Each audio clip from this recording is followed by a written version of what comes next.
Hello, and welcome to the Speculative Fiction Writing Made Simple podcast. I'm your host, Heather Davis. I'm a book coach, developmental editor, and fellow storyteller. And this is the show that's all about how to brainstorm, write, edit, publish, and sell a powerful speculative fiction novel, and maybe just change the world too. And today I'd like to welcome the brilliant Alex Temblador. Alex is an award-winning author of Writing an Identity Not Your Own, Half Outlaw, and The Secrets of the Casa Rosada. The mixed Latina author received her MFA in creative writing from the University of Central Oklahoma and has had several creative writing pieces appear in anthologies like Living Beyond Borders, Growing Up Mexican in America, and Speculative Fiction for Dreamers, the Latinx Anthology, as well as magazines and journals like the Colorado Review, Palabritas, D Magazine, and more. She has provided presentations on her writing craft book to the likes of Macmillan Publishers, Story Studio Chicago, the Women's Fiction Writers Association, the Writers League of Texas, and more. Based in Dallas, Alex also works as a travel and product journalist, which means she is either traveling the world for an article or sleeping on a mattress to tell you why you should or shouldn't buy it. Beyond writing, Alex is a plant propagating queen, loves ancient history and upcycling clothes, and is obsessed with her 105-year-old house that used to be haunted by a 19-year-old ghost. Thank you, Alex, so much for being on the show. I'm so excited to have you here. Oh my gosh, thanks for having me. I'm so excited to chat about writing and speculative fiction and craft. Yeah, it's going to be a lot of fun. And I must say, that's one of my favorite bios that I have ever read. And I'm so afraid I'm going to forget to ask you about that 19-year-old ghost. I was like, oh my gosh, what is this about? So I'm going to ask you right now. Okay, explain Yes. yourself. A 19-year-old ghost. So I moved in my house in 2020. I did my research beforehand. I wanted to know who all had died here. I had maybe one indication that an old man died. So I was like, probably no ghosts. Then I moved in, and about a month later, I meet a neighbor who tells me, you know about the 19-year-old kid who was killed in your house? And I was like, Oh, what? Go it like, and I had already started seeing some things around the house, but I was like, surely no, like surely there's not one here. This is just me. I do a deep dive, found out that a kid who did not live here was like killed by a previous owner. And I've gotten the police reports. I do not believe what the man said happened. I don't believe it happened. Um, yeah, so he was killed in my mudroom, which is like right in front of my bedroom. And he was around for a couple of years, and then one year I ended up lighting a candle and making like a little altar for him on his death anniversary, and I haven't really seen him since then. So I think he has moved on. oh, wow. That is so Yeah. interesting. I mean, kind of creepy, but it sounds like it wasn't really that creepy. Like you kind of embraced No. it and him. And I love that. I love that so much. Yeah. I think coming from like Mexican culture, we're some of us are of course scared of ghosts, but like if we just like talk about them as if they're there and like cool, like ghosts are here. And my parents had have a ghost in their house, so I have lived in other places with ghosts. This guy was great. Sometimes he would touch my feet at night, or like make an alarm go off, or make like a flashlight that shouldn't be able to turn on. He was chill. He would open the door like if my friend came, and I was like, "Oh, like did you open the door?" And she's like, "No." And I was like, "Oh, he did it." That is amazing. I love that so much. Yeah.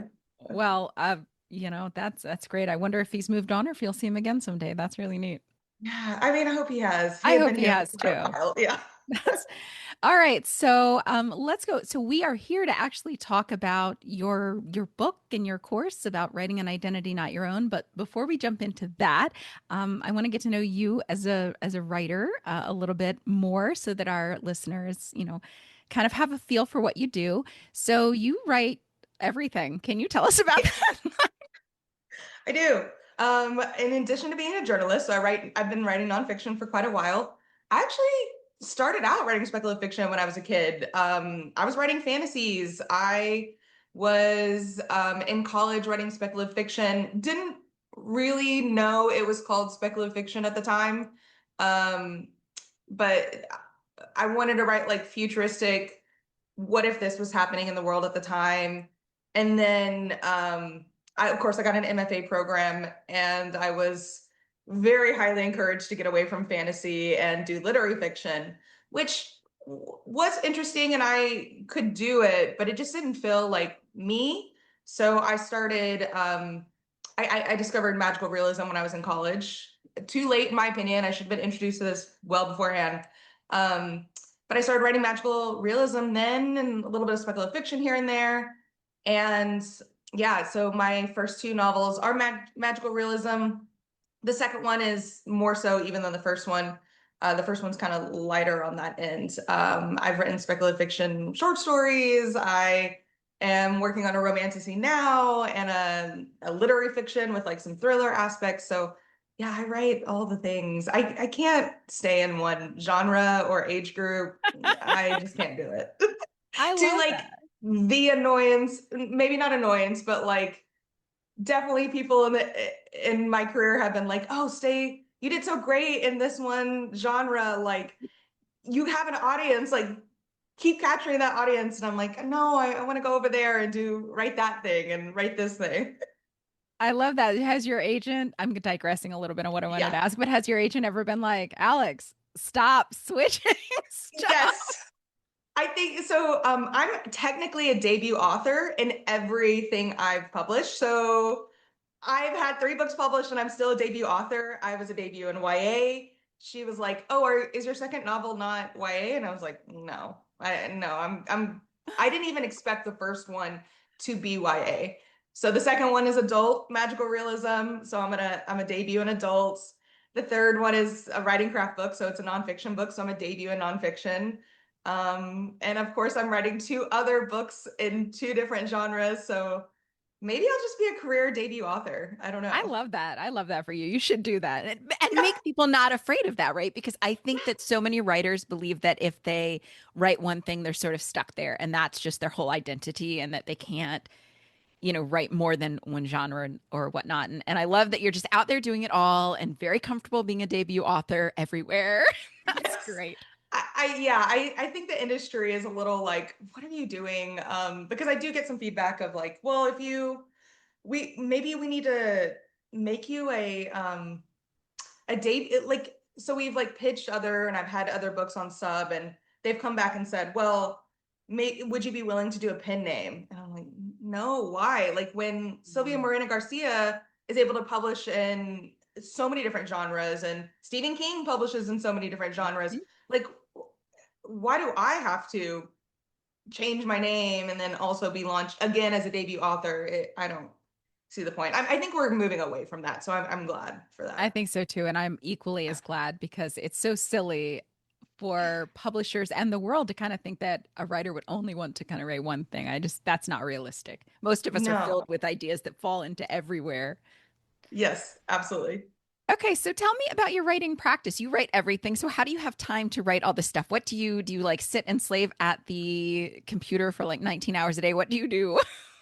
So because I am a journalist, I am writing every day. But when I'm working on creative writing stuff, my practice is very simple. I write for 20 minutes in the morning, and that's it. If I want to write longer, great, but I at least have to get to 20 minutes of working on my novel. Usually I end up writing more. There's also a lot of time and that's only like a specific time of year. So I'm not always working on a novel. Sometimes for like half a year, I'll just be reading and hanging out. And I call it I am writing because I'm living my life and reading and pulling things and such. But for the most part, when I'm actively working on a novel, I'm writing 20 minutes in the morning. Right now, I'm actually working on two novels. So I'm working like 20 minutes in the morning and then in the evening, at least 20 minutes of editing or writing. I love that because you're not like that is such a simple practice. I mean, I always tell the writers I work with and what I try and do myself is I write every day, even if it's only for like 10 or so minutes, just and like you said, we usually end up there longer than that. But typically how much like let's say you're having just your average day in that 20 minutes, let's say you only had 20 minutes that day, what would you get done in that time? Would you get done a paragraph, 3 pages? Like, what, give us an idea of how Ooh. prolific you are. Yeah, it'll be anywhere between 1 page to 3 pages within 20 minutes. I'm pretty fast writer, and I sometimes outline. One of my books I'm working on right now, I didn't outline, but most of the time I do outline. So Mhm. I'll have an idea of like where I'm going, and that makes it easier. And I write faster with an outline. So Nice. And do you do a lot of just editing of those pages afterwards? I mean, or does it come to you more or less in final form? And I don't even mean editing for mm, diverse identities, just basically, do your yeah. words flow out beautifully or do you doctor them a lot No. later? Oh my gosh, no, they do not flow out beautifully anymore. I think they so about 2 years ago, I had I don't know what and I do know what ended up happening. I took a long break from writing fiction because I worked on the nonfiction craft book Mm. in between when I had finished another novel that we have had on sub. And so it just happened to be like I didn't write fiction for 2 years.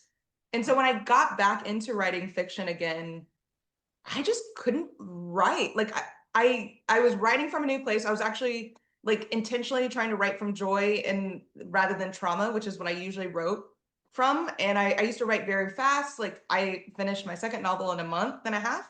Wow. Yeah, I used to write very, very fast in a month and a half, 3 months.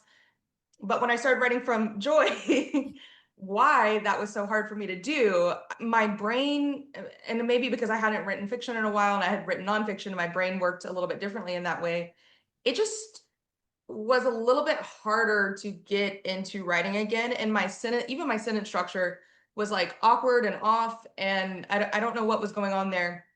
But my agent ended up reading some pages that I sent to her and she was like, what is going on? Like, you don't write like this. Like, you are way better writer than this. Like, it didn't even sound like your voice. And I've really been struggling in the last year.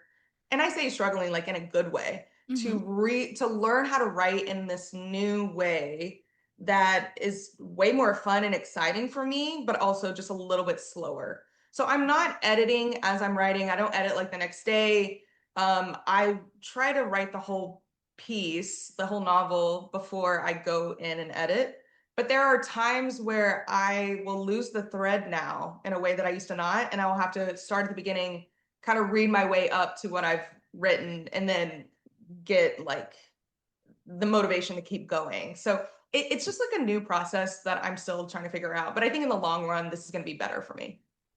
Oh, that's neat that you kind of are already successful in writing, but you're still discovering these new things that you have to overcome and get good at as you're writing. So I guess it's Yeah. an ever evolving process. I think so. And I think, I know we haven't really kind of gotten into writing an identity, not your own, but having written that book and seeing all the different ways in which we haven't thought about writing other identities when we're actually writing our creative works, that has also changed how I process and how I create characters and how I write stories. So I think I go a little bit slower because I'm so many things are going on in my mind as I'm writing. And not in a bad way. It's just like a new way of processing and a new way of creating that I am just a little bit more mindful and a little bit more careful in how I'm writing. And I think this, again, like I said, I do think this is going to launch me as a new writer and having all these new processes that is going to benefit me in the long run. Oh, that's neat. So you wrote the book on how to do this, but then it informed how you're doing it. Is that Yes, because when I was working on writing Identity Not Your Own, I was editing Half Outlaw when I started kind of teaching and gathering all the information. Um, Half Outlaw is my second novel. I was kind of going back and editing that. But when I started writing novels after having written Writing an Identity Not Your Own, I was trying to incorporate the process in a different way because I think I started out writing an identity not your own with like I can use this book as like an editing reference. Like that's kind of how I started it. But now as I'm writing, I don't know. I know this is not making much sense if you haven't read the book, listeners. Um, but it is kind of informing a new way of how I create. And I think also how I teach writing an identity not your own in the future. So I'm excited it's informing me day to day as well in a weird way. I really love that you are taking lessons from your own work and you're also figuring out because I imagine I know that when I finished reading the book, which I did in like 2 days, it was amazing. When I finished reading the book, I was like, wow, I need to go back through. And I think, I'm a book coach who I'm always talking about diversity and equality and like all of this stuff. This is really, really intrinsic to what I think and what I do. And even so, I was like, I have to go back through every single thing that I have written.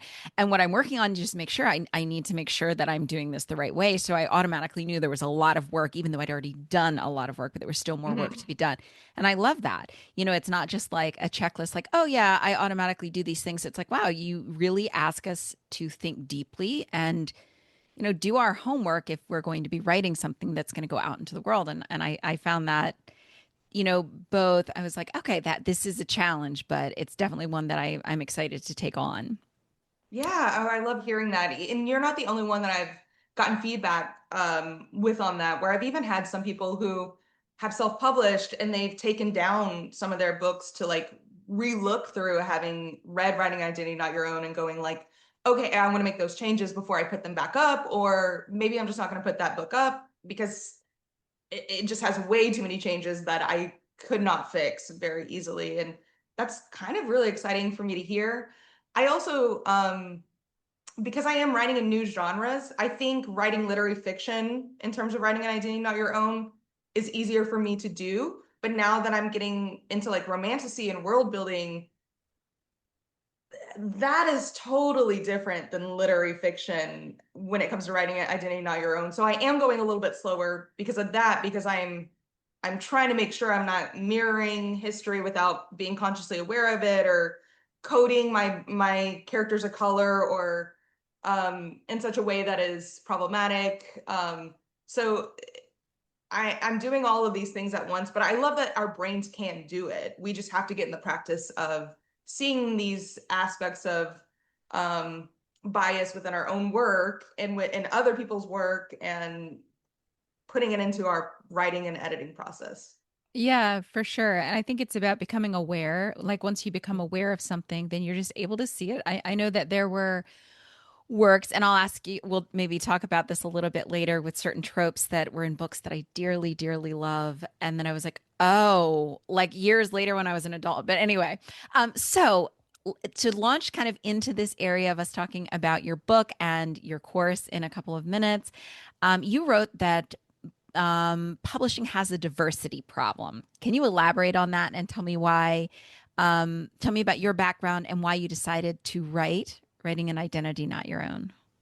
Yeah, publishing does have a diversity problem, and I think right now there's some falsehoods out there that it's fantastic and um publishing only wants to like publish marginalized identities right now, and that's absolutely still not true. When my first book was on sub or actually not on sub, when it was out with agents, I was getting feedback of from agents saying, and this was in 2016, 2017, there's no audiences for Mexican American, like books with Mexican American characters.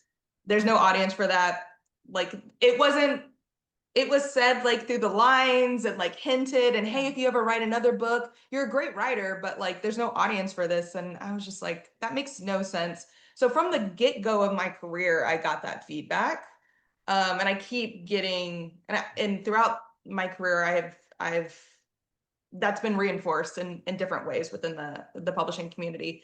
But when I started writing Identity Not Your Own, and I had heard all these anecdotes from friends, I myself am a woman of color, and I had experienced it, and I heard it from other writers that they were also having these issues with getting into the publishing industry, getting paid equal amounts to their to counterparts that had more privileged identities.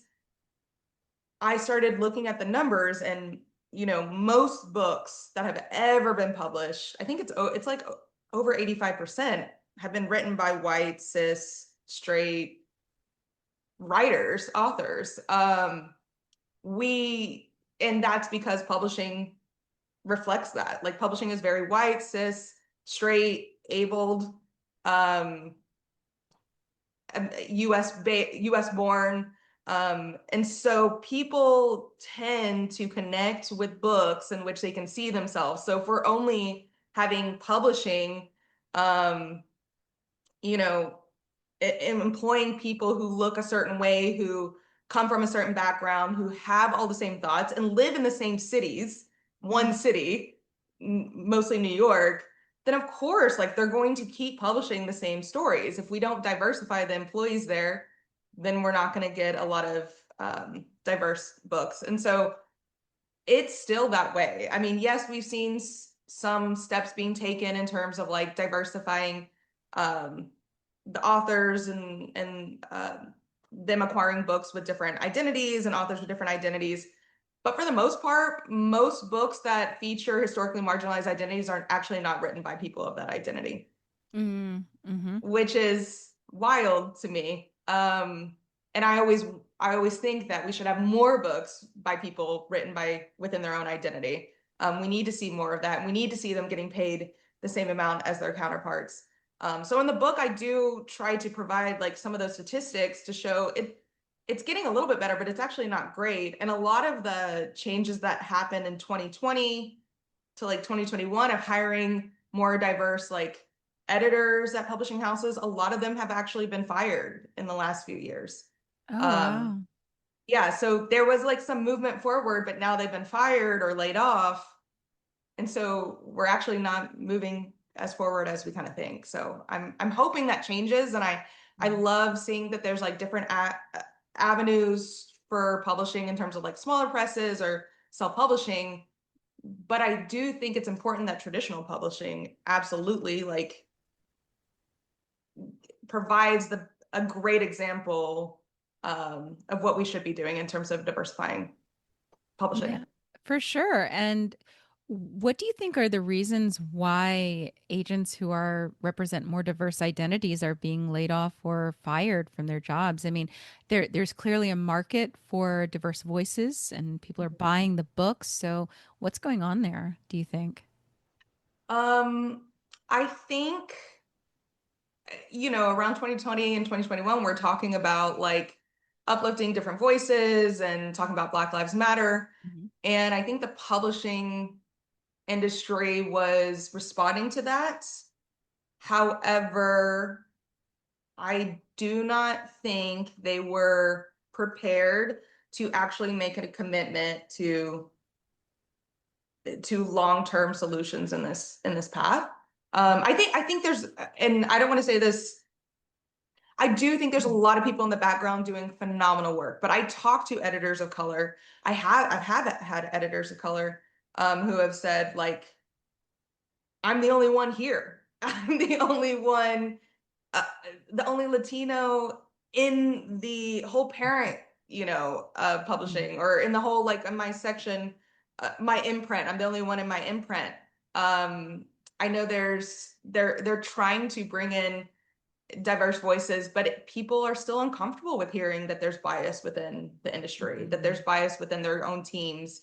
Um, and I'm not just even talking about editors. I mean, the marketing teams and the PR teams have a huge impact on who gets published and who doesn't, even Yeah. weirdly, sometimes more so than the editors do, who, because marketing can say, well, we can't market this. So then it dies on sub, which is awful. So I want to see marketing and PR teams also being diversified as much as I want to see the other teams. But when we have people at the highest levels of power who all look a certain way, come from the same background, and have the same identities, it's hard to continue to uplift people from the bottom, and they get tired. And we've seen um, uh, people not getting paid as well within the industry, and they just can't like manage to live in New York, Yeah. which is expensive, and get paid, not that much. So yeah, it's just systemic, unfortunately. Yeah. And so that brings us to kind of the weird and troubling question because we're talking about writing an identity not your own. So it's kind of in the face of the idea that marginalized voices should be writing their own stories, and then readers and publishers and all of that should be publishing those. So what do you then say to writers who say, I want to write Mhm. a marginalized identity that I do not share? I mean, and we've seen it done wrong, even when at Mhm. first it seemed right. Like I'm thinking of two immediately: American Dirt and The Help. Mhm. Right? They were celebrated. If you're just looking at the pros are very nice, right? So a lot of readers reading those books think they're wonderful, they're celebrated, and then wow, what's the problem? So what is your whole thought on Yes. this idea? Oh my gosh, I have so many thoughts. So yeah, I think it is publishing's job to absolutely pay and give opportunities to authors of marginalized identities. That is on them to do. Mm-hmm. For us as writers, we have a whole different job. And I think our job is one to support, authors of marginalized identities, read their work, share it with other people, review it, etc. We can do that. Now, I also do believe that all of us have written a historically marginalized identity because all of us have written a woman. I Mm-hmm. mean, there's probably very few creative works out there that has not featured at least one woman within the story. And that is a marginalized identity. And I don't even think we think about that as well. So I'm of the mindset of like, let's stop pretending we haven't been doing this. Let's give a resource to people to do it better. Let's start creating processes and pathways to lessening problematic depictions or stereotypes and tropes that are within our stories, because it's going to keep happening and we're just like ignoring the problem. We can't keep ignoring that problem. Also, too, let's say you don't want to have let's say you don't feel comfortable having like your main character or even a secondary, tertiary character with a historically marginalized identity.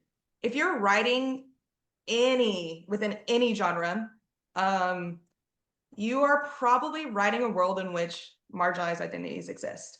Absolutely 100% for any literary fiction or fiction that is set within our reality. You're writing a world in which other identities exist. So when you're building that world, you have to think about those things, whether or not that comes into play, but it could. You could use an ableist statement. You could write something that somebody from a different identity goes, that's really not how the world works, or that's like there. I can see like your worldview in that aspect of like showing that story, and you're not thinking about it in like a whole host of things. For speculative fiction writers, if you're creating or building a world, now you have a choice of going, do I leave out an entire identity? You could. I mean, I'm not saying you can't, but will your readers go, why are there no marginalized identities in this story at all? Mm-hmm. Um, why? Okay, so you've gotten rid of all disabilities. Is that an ableist depiction? Are you sure there's nobody who like doesn't fall through the cracks in terms of like the system of health and care, or like magical system or technological system, whatever it may be? You only have two gender identities. Well, like intersex people exist in our world, so why wouldn't they exist there? So your reader might start questioning your world building. And it's not to say that you have to do it, but probably in any world, there's going to be a marginalized identity. It might be in terms of like shirt colors for whatever reason, or it might be in terms of like alien races, but there will probably be a marginalized identity because that just creates conflict, and that's how we kind of see the world, right? Yeah, and I think it's really, really hard for us, even when we're creating a story from scratch. Like, let's say it's a secondary world, it's never been Earth. It's different everything. We still come from Earth, and these are still the structures and paradigms that we think about, and I think we are going to write that in there somehow. It's going to be there, and I know Yeah, that it's going to as be I've there. been creating mine, that it's there, and I'm like, oh, this is that, this is the other, and you can't really get away from it.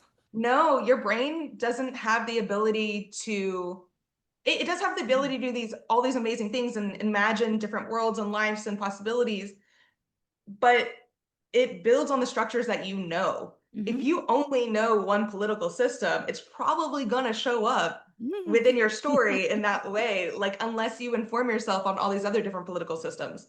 Um, so yeah, it's going to show up there. So I would love for everybody to be informed about writing other identities, whether or not they actually have a character who has a marginalized identity. Right. Just because in the world building sense, we all have to think about these things when crafting setting. Yeah, for sure. And so this brings us to the idea of, and you have a course that I want to ask some more questions about, but your course is writing an identity not your own for science fiction, fantasy, and speculative fiction writers, which is amazing. I was already diving into the lessons and I'm like, oh my God, this is so good. So that's right, listeners. Alex has both a book you need to buy and a course you need to buy. I'm so sorry to inform you, but that is true. If you're a speculative fiction writer, you have to buy the course because she already is talking in the course about having a lot of things that are very specific, of course, to speculative fiction that are in the course only. So, with that in mind, we what does the course cover that is very different than what's in your book? Yeah, so the book, I had to be very mindful that it couldn't be, the size of the old dictionaries. Although it could be, it It could could be, be, right? and one day it might need to be. But I knew that I couldn't, like, I didn't, like, I just could not put everything that I wanted to put in that book at the time. So it doesn't dive into genres as much as I would have liked. It's kind of like I'm trying to give everybody an overview of from all the genres within the book. But I kept getting feedback from speculative fiction writers saying, this is great and it's helping me out, but also I have these specific questions that only applies to my genre that I don't exactly know how to find in the book.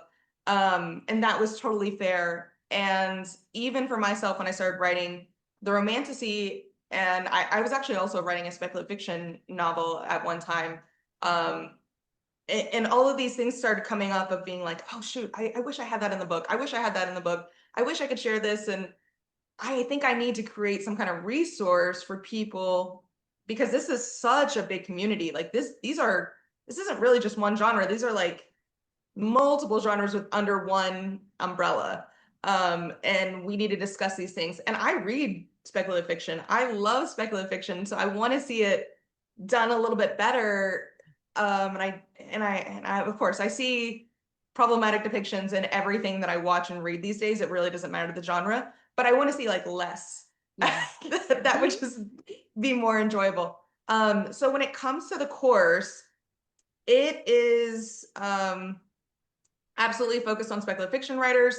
I have 5 lessons in there, each with a video component, with writing challenges, with exercises, with resources, some of which is for like very specifically like about writing gender identity in sci-fi and disabilities within fantasy, etc., in terms of those resources.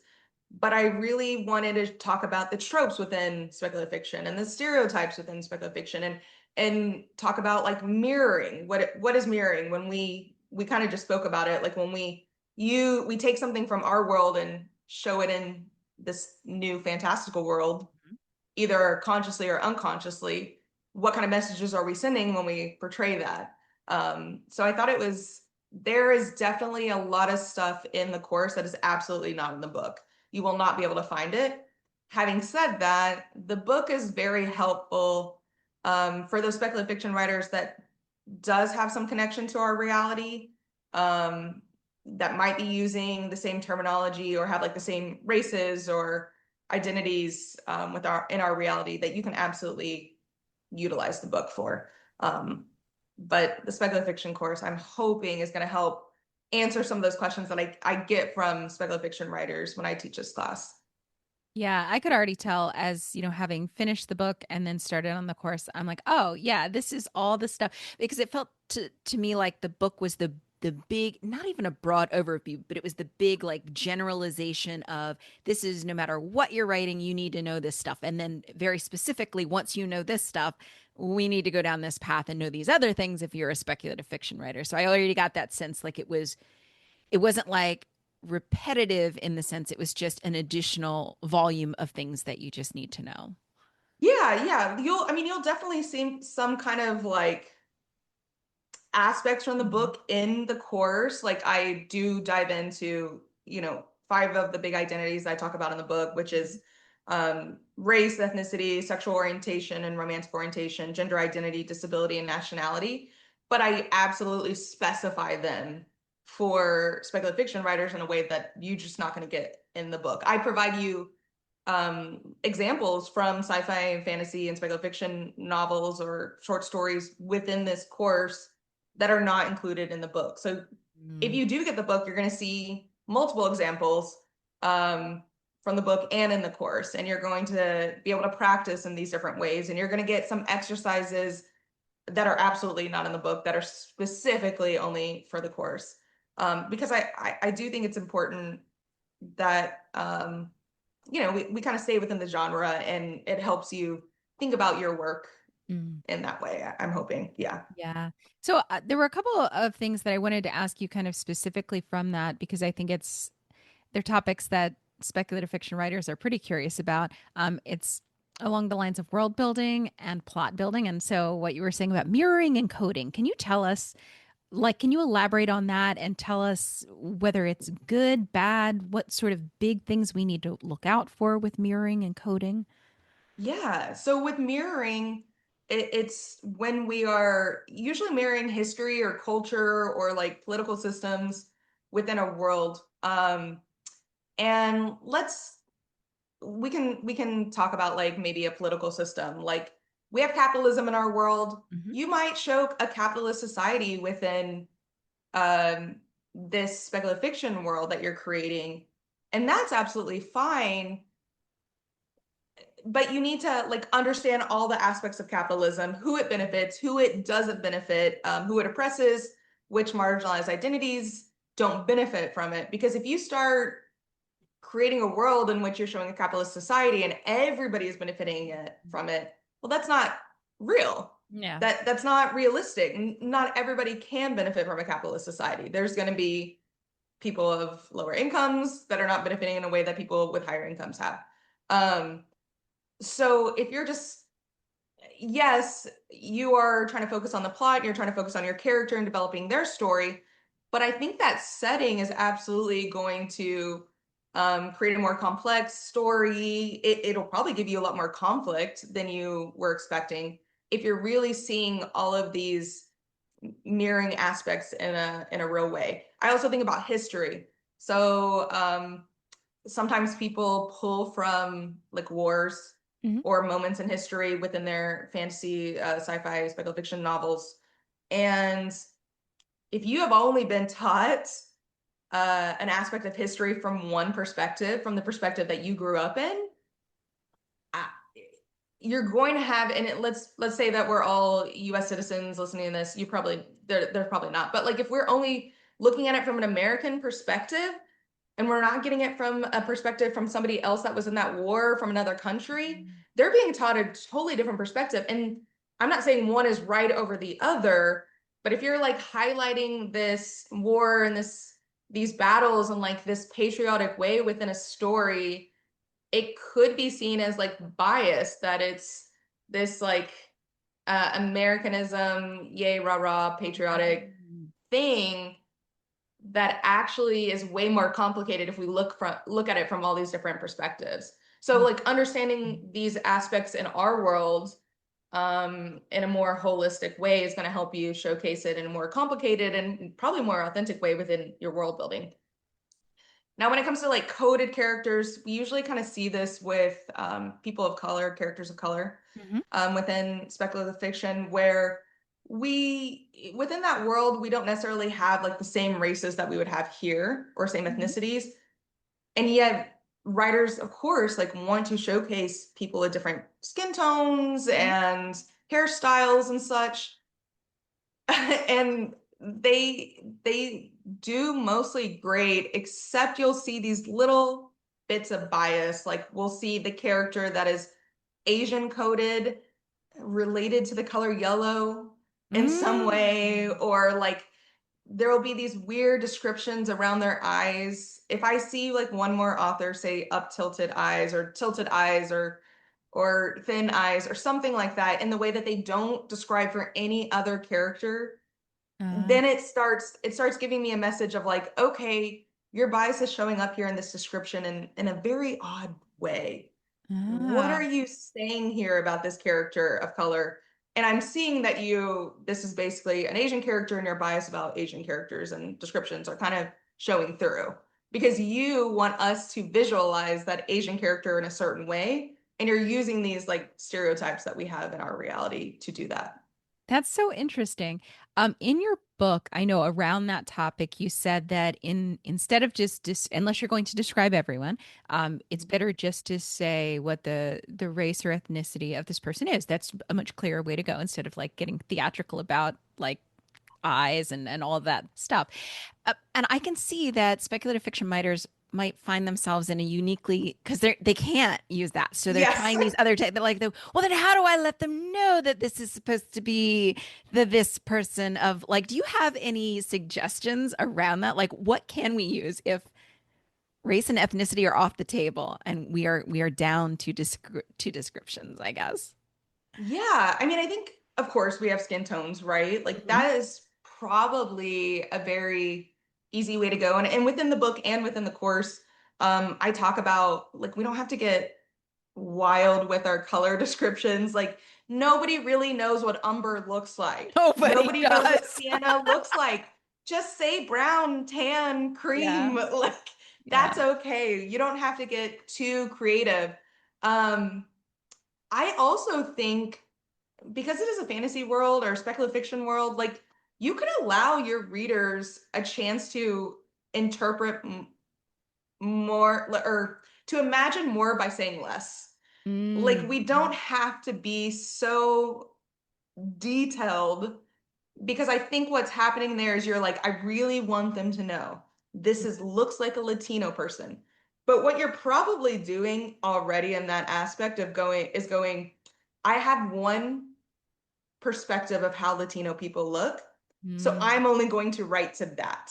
Yeah. They all have the same hair color, they all have the same skin tone, and that's just like not realistic within even our society. So, and the same I would say with mostly any other race or ethnicity is I don't think we need to get so detailed on things. You can also focus on other aspects of like culture and how that presents in the way somebody looks. So that might be the way in which they like showcase their hairstyles, Mm. the type of scents in terms of like body soaps or perfumes that Mhm. people within that nation or society uses. I would actually suggest not having a homogenized population Mhm. within nations or countries or areas because that's not realistic even within our own society. But it's easier to write homogenized. It just doesn't take as long.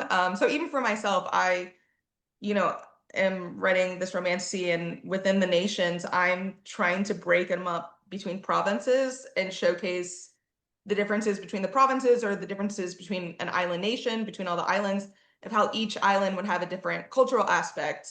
Mm. And and I focus more on the cultural aspect or the dances or the songs or the languages versus focusing on how they look.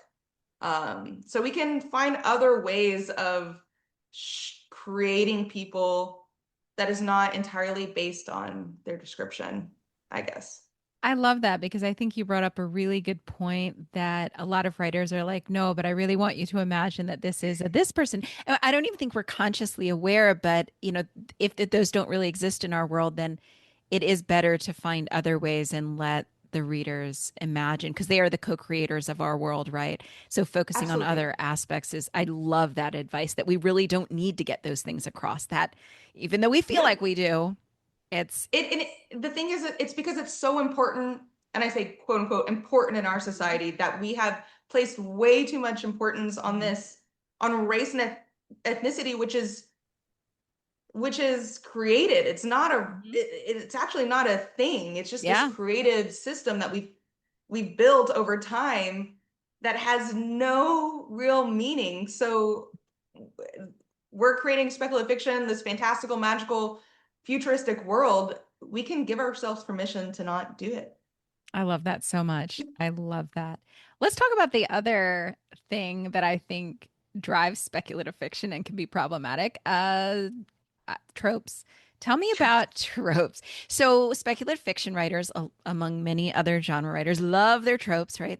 They're all up in their tropes because they know what's going to sell, right? They know.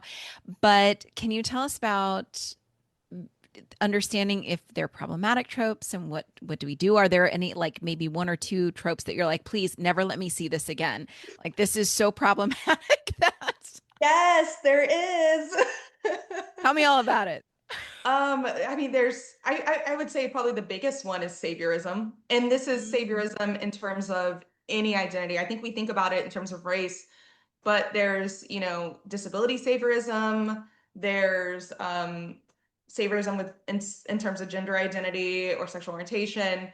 There's like the big nation saviorism, like this American coded nation coming to save this uh, other country that's all people of color, Mhm. saving them. That's like this colonialism, saviorism type of trope. Yeah, I'm all for us loving our tropes. Tropes are not inherently negative or harmful. But a lot of them can get that way when we are not aware of our biases and we're not looking at the whole story beyond just our character. Yes, I want us to focus on that character and how they interact, but also like, is the overall storyline now this trope that is going to impact your character? So I think other ones that I really don't like, and it's so hard to not see these right now, is I don't even know if you would call it a trope, but I'm seeing like the older man who's like Yeah. fantastical with a 17-year-old girl, and Mhm.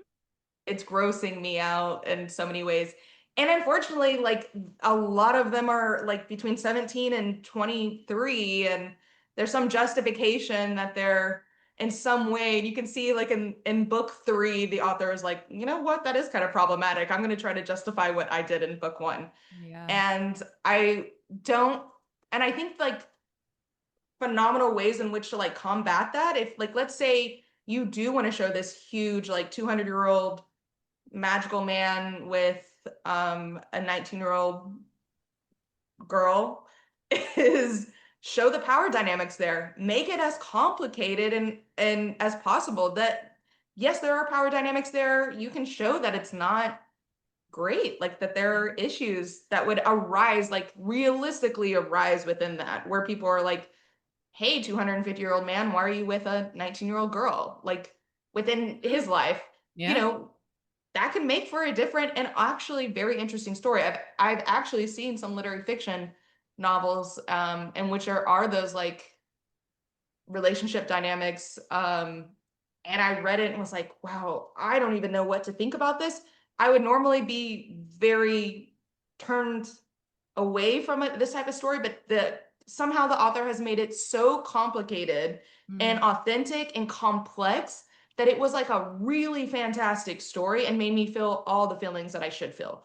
I would love to see more of that. And I think with tropes, I want us to just like really examine them, examine the characters and their identities within those tropes.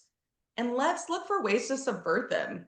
Let's change them. If we just keep seeing the same trope, let's go, yeah, these have been getting published, but let me be the one who finds this new path and changes this trope into a different way, very much not in a biased way. And like maybe you're the one that is different from all the other ones. I would like to just see us subvert them in different ways. Yeah. Yeah, I mean, I see tropes all the time, and I'm like, but the problem are when writers come and say, but this is what's selling, and it's so hard to convince them to go deeper on the trope. But I love your advice of just if you're going to write it, Mhm. explore what's really going on there, make it authentic and real, and don't, we can't sort of go for the easy way out if we're going to use these tropes. And I know it's a slightly different trope, but my gosh, I remember when I was talking about Beauty and the Beast with my daughter, I'm like, oh, some guy locks a girl up and she's supposed to fall in love with him. I'm like, this is the most problematic movie in the world, right? Like the Yes. idea that we're supposed to fall in love with the man who, you know, threatens our father, locks him up, and no, like, but everyone No. loves this story. Oh, Yes. yeah, I it's think so this is hard. where like outlining your story could be helpful before you start writing it. So you outline the story, you go, okay, I am going to include this trope, or I notice Hmm. that I included that trope in the storyline. Now let me look at everybody's identities. Is there some stereotypes or tropes within harmful depictions within that trope that I'm creating? Well, I don't know. Let me pick up Alex's book, which has chapter 11 filled. I'm talking, y'all, chapter 11 is very big because I have Hmm. listed out so many harmful tropes and stereotypes for you to go and reference and utilize within your own work and the editing and go, okay, maybe there's this trope here, maybe there's a stereotype also embedded in there. How can I change this outline so that doesn't present itself now? How can I, or make it more complicated, or how can I subvert it? So I think outlining beforehand is going to help you out a lot. It Yeah. can be a little bit more difficult if you're, you know, just just writing by the seat of your pants, pantsing it. I love pantsing, it's fun, I get it, but that can be where maybe some of those tropes will come in. At the least, during the editing phase, I also suggest people to create a reverse outline. Hmm. Share it with other friends, other writer within your critique groups, and go, hey, do you notice anything here that I'm not noticing? Like a harmful trope that it's just not because I'm way too close to it. Can you give me feedback? I love that. Absolutely. I think it is so hard to recognize sometimes tropes in our, although I think we get better at it. I think we get better Yeah. at recognizing tropes, but yeah, it is hard. What would you say about tropes? And this is one that that I found that I remember when I first heard about it, I was like, wait, that's a bad thing. And I'm thinking, okay, so I love Stephen King. I read him as a teenager. I think he's a great writer, a great person. I think he's great. But you always see the magical black person appear in his work. Oh, yes. And Yep. I remember when I Yep. first heard about that, thinking, wait, that's a bad thing? I thought he was showcasing this person in a good light. Like they're smarter and better and more magical than we are. That's excellent, but it's not. Can you explain these tropes that for people might be like, wait, why is that bad? Like, can you explain why some of those are bad? Yeah. So there's different magical characters. So the magical character can be a person of color, but it can also be any other marginalized identity as well. Yeah. But we do definitely see it more with people of color, very usually Black and Asian.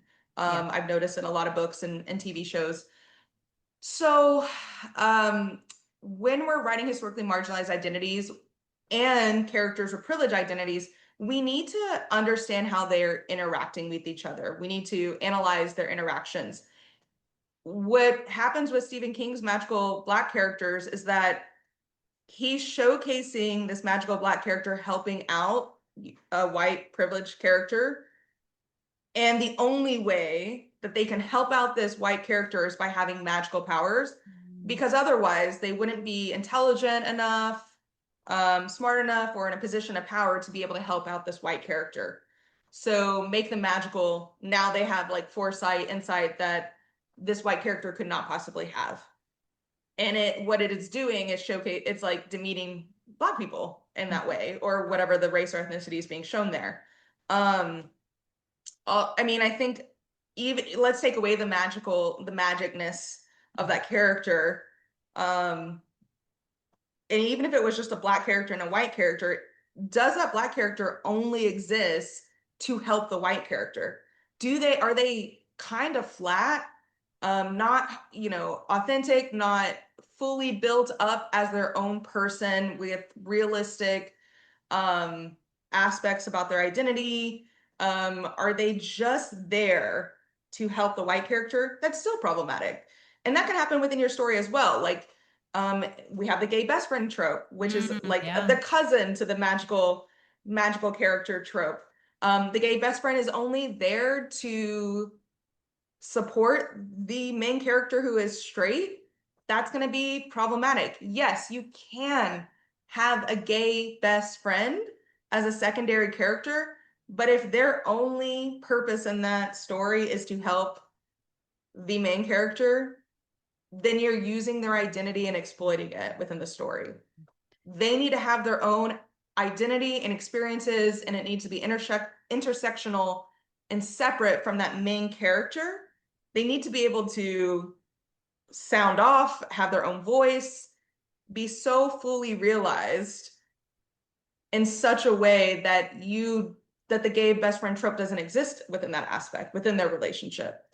So yeah, sometimes some of these tropes are just looking at how privileged characters and marginalized characters are interacting within the plot and within the story. There's also some fantastic books that people love and applaud, that the climax and the plot twist of the story is very dependent on a marginalized character's identity. We need to watch out for that. Like, if you took out that marginalized character's identity, then the story wouldn't work. Looking at that and going, am I only using their race to make for a plot twist here? That's probably problematic and wrong. Yeah. Yeah, for sure. And I think that's why having a book where everything is sort of laid out for us. And so if even if it is a stereotype or trope or something that we've never heard of, and we're like, "Oh, it's so ingrained. We've seen it so many times. We didn't even know it was a trope." And I think a lot of people fall into that. It's so nice to have your book as a reference because like you said, I think you said chapter 11. I can't remember, but that one is big, Yes. right? It's got everything in it. I was like, "Oh my gosh, I'm taking notes here." Like I have my Yes. highlighter pen out. It's great. Um, so I think one of the biggest things I walked away from the book with, and I'm sure I will with the course as well, just the understanding that, like you were saying in the beginning, we're all writing marginalized identities all the time. Like, and if we weren't, I think there would be a problem because then you would have what? If you were a cis white guy, straight guy, it Yes. would be just all men, and then that would be problematic. So Yes. no one is, you can't, I think if you're out there listening to this, you can't say, oh, I don't write that. I don't have to worry about that, right? We all have to worry about it. So, Yes. um, you know, what is your, when someone is thinking about their book and maybe it's getting ready to be started, maybe they're all done with it and getting ready to publish it, what would you say about the idea of going back and looking at it through the lens of editing? You know, Mhm. what happens there? Yeah, the editing is my favorite part of this entire process. I know a lot of people hate editing because it feels like you're slowing down when you're like ramping up almost close to publishing or finding an agent or going to print, whatever it may be. But editing Identities Not Your Own is actually a lot easier than writing Identities Not Your Own in terms of the process, because sometimes you need to have it all laid out there to sit back and go like, oh, now I can see it. I didn't see it when I was writing. And in fact, it's okay if you write very fast and without thought. I was on a panel last year, and I was on a panel with a writer who said, I write my mistakes. I absolutely write the mistakes. And I write the stereotypes and I write the tropes, and I kind of even know I'm doing it, but in the editing process, I can see it and I can go back and take it out. Mm. I thought that was interesting. For myself, I think one of the best things I have done as a writer is tell myself I know I'm going to make a mistake in writing an identity not your own, and I'm going to expect it. Because if I Mm. expect it during the editing phase, it's going to be easier for me to find. I don't look at it as, oh, I'm racist, I'm sexist, I'm homophobic, whatever it may be. And if I do find that within the text, I don't look at it as like, I'm awful, I'm a horrible human being. I look at it as I'm a human. I have biases because we all have biases. And it's kind of like an Easter egg hunt where I'm like, where, let me find it, let me find it, let me read the text and the subtle things that are said in between the lines. Let me excavate all of this to find the things that I didn't notice when I was writing it.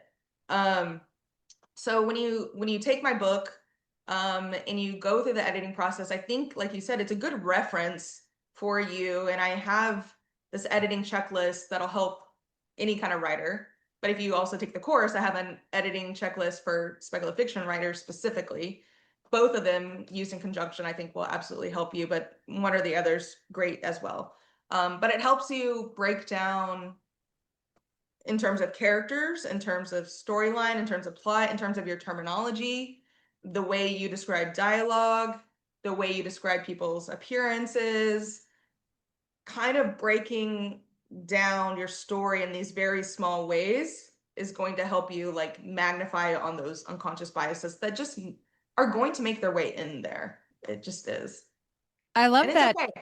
Yeah, that you expect to have those biases creep in and those edits to make.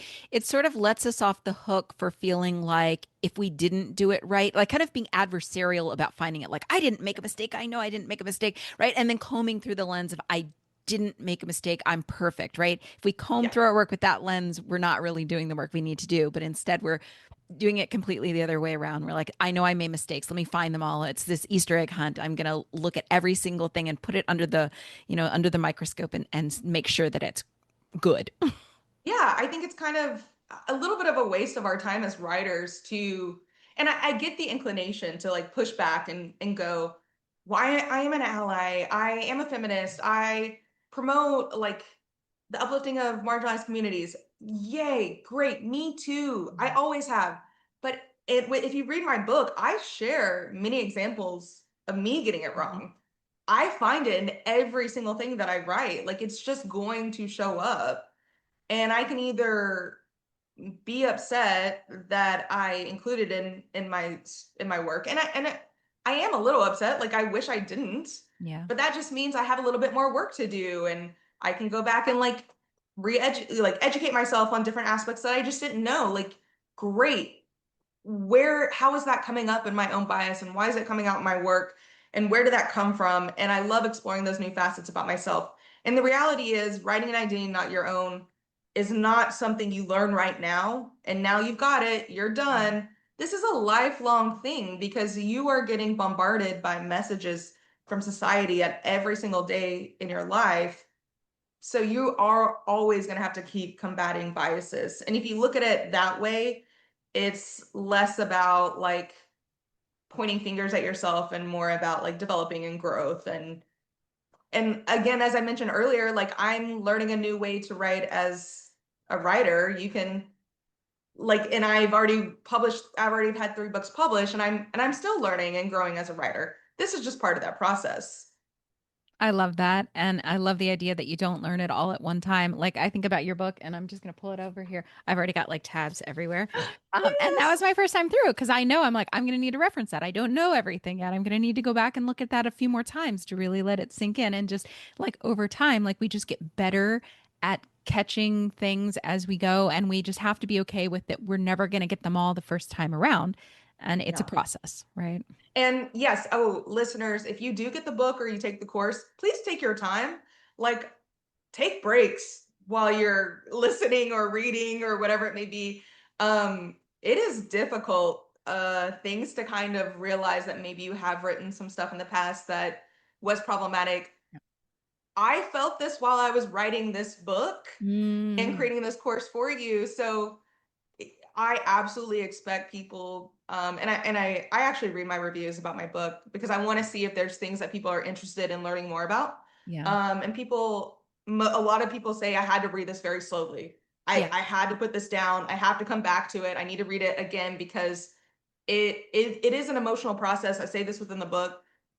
This is going to make you feel things, and Mhm. that's okay.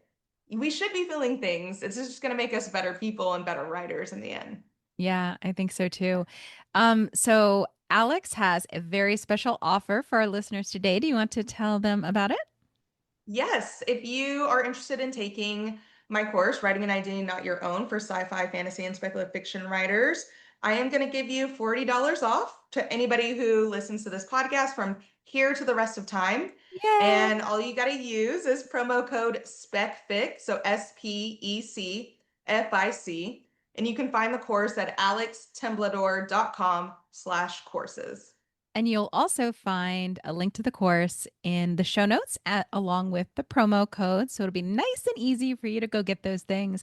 And like I said, I already dove into the course and it's so good. And you definitely, if you're listening to this podcast, that means you are writing speculative fiction. So go buy the course because you just need it. As we said, we all are writing marginalized identities. So you're not immune to this. No, we're all doing it. Let's just find the new process of writing and let's all jump on it. And I actually, we were talking about publishing at the beginning.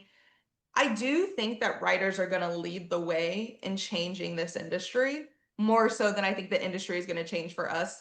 I think if we can all work toward removing harmful tropes and creating more complex characters that aren't stock characters and flat or inspiration porn or trauma porn or whatever it may be, we're just going to create better works.